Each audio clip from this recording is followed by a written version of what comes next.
Hi, this is Brian Venton here with another My Town Media opinion piece that I've called A Warning to Every Mayor in Queensland. The title is blunt for a reason, because what has happened in Townsville should terrify every public official in the state. Every mayor, councillor, CEO and public officer in Queensland should take note. A 12-month corruption investigation found no crime, yet it still destroyed a career. No charges were laid, no threshold of corrupt conduct was met, no prosecutorial case to answer for, nil, zero. And if a watchdog can do that without proving corruption, then no one in local government is safe. Townsville wasn't a local drama. It's now a statewide alarm bell. The CCC released its public report into former Townsville Mayor Troy Thompson on the 25th of November. Inside, no criminal findings, no recommended charges, no suggestion that any behaviour met the high legal threshold for corruption under the Crime and Corruption Act. Yet the process itself, not the evidence, delivered the punishment.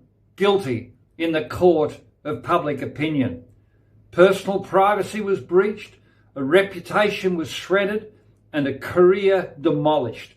And all while sections of the mainstream media piled on, feeding the narrative that branded Thompson a pathological liar and the king of con. Narratives that bear little resemblance to what I see as glaring deficiencies within this report. So let me break down 4 structural problems in this report that every public officer should be deeply concerned about.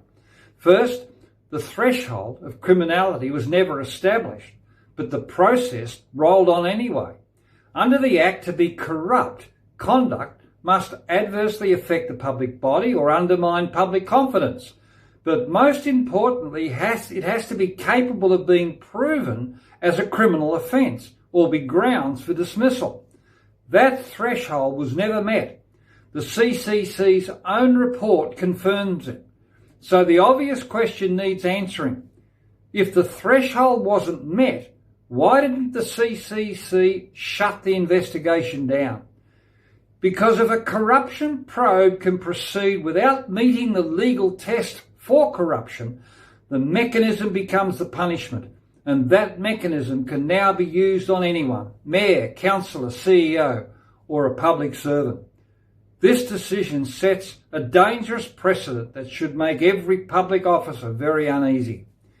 Second, the black box of 32 discrete complaints. The report refers to these 32 discrete complaints, yet provides no public detail about whether any of them actually met the threshold of corrupt conduct. Normally, the CCC dismisses weak or unprovable complaints quickly. That's their usual practice. So why didn't they do that here? Or were they searching for evidence to match a conclusion? The evidence suggests the latter, as the watchdog went on a fact-checking rampage through 6.85 million electronic records. And now Queenslanders are being asked to trust the CCC's classification of those complaints without seeing the substance, the wording, or the alleged wrongdoing. But it's that very substance that determines everything. Whether the investigation expanded or whether it continued, whether a public report was even justified, and ultimately whether a mayor's career was destroyed. Now, what happens if the next 32 complaints are about you? Will you be shown the substance? Will the public? Will the CCC apply the same secretive process? No journalist or member of the public should blindly accept a list of complaints or the CCC's private interpretation of them. In fact, I would not be surprised if, when forensically examined, the complaints showed distinct similarities, perhaps even evidence of being coordinated. Every public officer in Queensland should demand transparency on this point. Third, the breach of privacy. A warning to every public servant. The CCC released parts of Thompson's medical history, information irrelevant to any criminal allegation.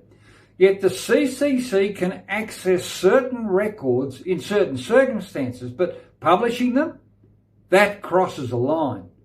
Releasing someone's private medical information in a report that leads to no criminal findings may itself breach national privacy laws, and it could arguably amount to misfeasance in public office. Thompson may well seek redress for that and the slanderous use of that material against him by mainstream media. But the bigger issue is this. If it can happen to him, it can happen to any public officer who finds themselves on the wrong side of an internal feud, a political rivalry or bureaucratic agenda.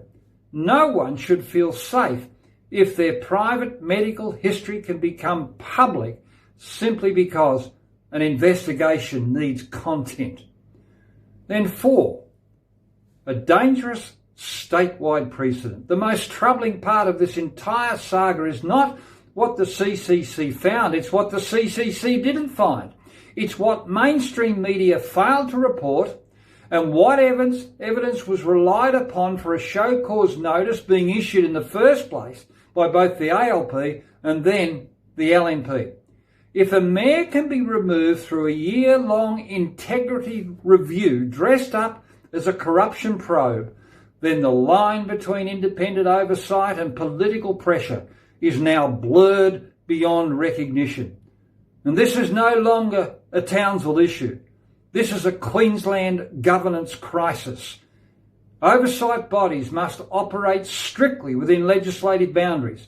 And once those boundaries bend or worse become weapons, every public officer becomes vulnerable to perception rather than evidence, timing rather than fairness, and narrative rather than truth. Townsville was the warning shot. The next target could be anywhere. For the integrity of the system and the protection of those who serve it, this precedent cannot be ignored.